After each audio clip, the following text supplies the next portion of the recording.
Little Red Riding Hood. Once upon a time, there lived the prettiest little girl ever seen. Her mother made her a little red hood, and everybody called her by the same name, Little Red Riding Hood. One day, her mother asked her to go to her grandmother. "Go, my girl, and see how your dear grandmother is doing, for I hear she has been very ill." Little Red Riding Hood set out immediately for her grandmother's place.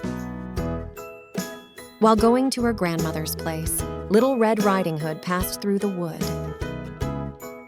where she met a cunning wolf who asked her where she was going.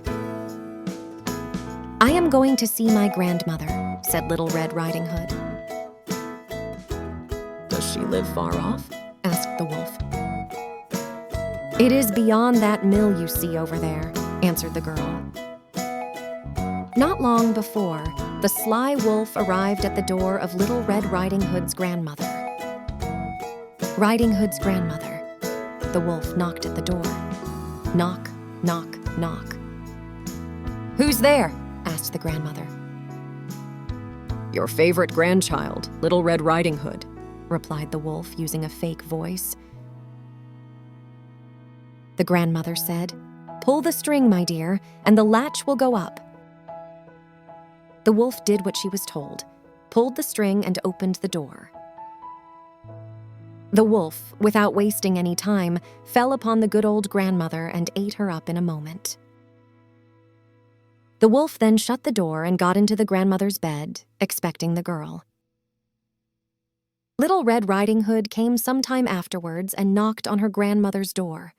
Knock, knock, knock. "Who's there?" asked the wolf, faking the grandmother's voice.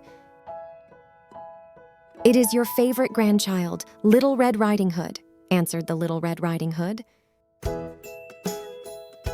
The wolf cried out what the old woman had said to her, "Pull the string and the latch will go up."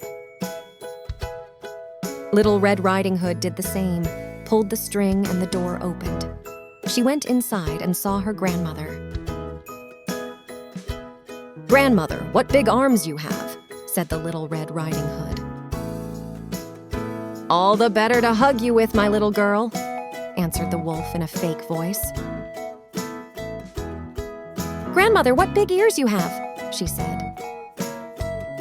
"All the better to hear you with, my dear," answered the wolf again, using a fake voice.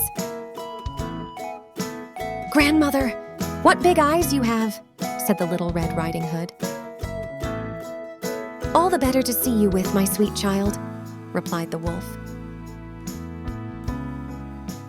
"Grandmother, what big teeth you have got," said the Little Red Riding Hood. "All the better to eat you up with," the cunning wolf replied and jumped on top of poor Little Red Riding Hood and ate her up. After the wolf had finished eating, he climbed back into the grandmother's bed and fell asleep, snoring very loudly. A huntsman was passing by and heard the snoring.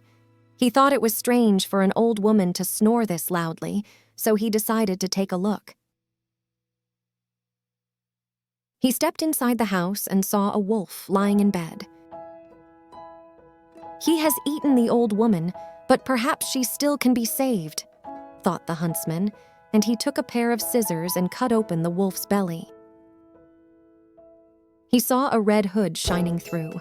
A little girl jumped out of the wolf's belly and cried, "Oh, I was so frightened! It was so dark inside that wolf's body." Then the old woman came out alive as well.